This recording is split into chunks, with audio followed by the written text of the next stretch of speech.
We're now moving on to what, in my view, makes an effective mediation. The best and the most productive mediations are where both parties show up with a strategy. And the strategy should encompass both process, which is how the mediation should take place, and content versus what is being mediated. Their process includes looking and trying to determine what the needs of each party are. I'll come back to that in a moment. The second is what sort of style they might embrace while conducting the mediation. The third, steps that have to take place before the mediation proper. And finally, who's in attendance at the mediation. The notice to mediate, section 13, I believe it is, has a shopping list of things for the mediator to consider prior to the mediation proper and have the parties consider. That's a very, very useful, very useful list. This whole needs versus the whole needs issue, you're all going to say, well, surely the needs are for one party to pay as little as possible and the other party to get as much as possible. I don't know that it's entirely that simple. I shouldn't say increasingly, but the more attention I pay to it, the more I realize that both parties to a dispute really have a need to feel like they're being well treated, or well treated is the wrong phrase, but they are being treated properly during process. Defendants and insurers don't like their chain being yanked with demands that simply bear no resemblance to anything that might ever be achieved. Similarly, plaintiffs don't like offers that bear no resemblance to what the actual exposure is. I'm sure you've all seen mediations where they get off to a poor start because people are not realistic at the beginning. That, to me, illustrates each party's needs to be respected during process. My experience is that if each party goes out of its way to make sure the process is respectful, rather, the better results follow. The next thing that makes an effective mediation is a useful brief that's delivered in a timely manner and/or as agreed. I'm dealing with a series of mediations this week where the material has been delivered late. It doesn't really matter whose fault it is. The fact is that materials have been delivered late, and it's creating no surprise issues. If there is a schedule set for the delivery of materials, and more often than not there is, please try and do your best to deliver the materials when you're supposed to deliver them. And if you can't, please let everybody know that they're not coming and when they might be expected. In terms of a good brief, I think a good brief first and foremost discusses risk.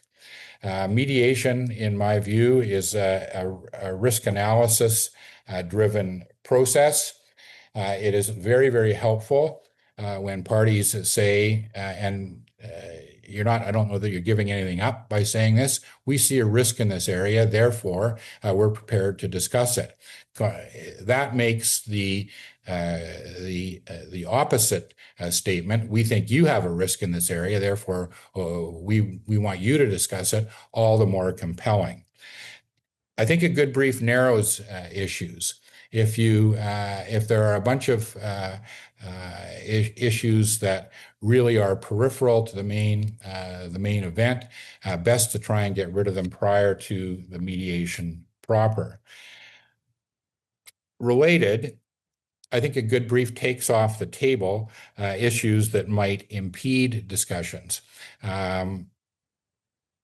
if you've done any defense work on the coverage front, and I suppose in particular in the LTD area, you'll frequently see demands for extra contractual damages. The likelihood of an insurer actually agreeing to pay those at a mediation is indeed slim. I'm not saying if you have a claim for such things that you shouldn't advance it, but to get stuck on it may well impede discussions with respect to the main issue being indemnity payments under the policy. Finally, I think a good brief is written for the opposing party as well as the opposing counsel. It's my view that it's good practice for lawyers to share the brief they've received with their clients so that their clients get it from the horse's mouth. I've mediated any number of times with a fellow who makes a point very early in the mediation to ask the opposing party, have you read my brief? And if the answer is yes, that's great. And if no, he just happens to have a copy of it there. Another thing that makes for effective mediations is to have a client who's both prepared, meaning understands what the issues are, and ready to participate. Plaintiffs' counsel seem to be better at mediations at using their client as a resource than defense counsel often are. I've seen, however, on any number of occasions where if you've got a seasoned insurance person who knows the file, knows why decisions were made, and so on and so forth, I've seen good counsel use that client, use their client representative as an effective tool in the mediation. Somehow it's the actual client representative explaining why certain decisions were made or certain positions were taken and so on. It seems to be more compelling coming from the horse's mouth as opposed to the lawyer saying, well, what happened there is set out in paragraph 38 of my brief. So think about that. Finally, please, to the extent that you're able, make sure that the person who's with you has the authority necessary to settle the case. I've never seen, as a corollary to that, I've certainly never seen an insurance person with unlimited authority. I doubt that that's ever occurred. But regardless, ensure there's an adequate level of authority to deal with the matter. And if there isn't an adequate level of authority, make sure there's mechanisms in place for someone else to be spoken to if that's desirable and that is the way that people want to go. So, three main things from my point of view on what makes an effective mediation. One, thinking about strategy regarding both process and content. Second, a well-prepared brief delivered in a timely manner. And third, a client prepared for the process and ready to participate in the process.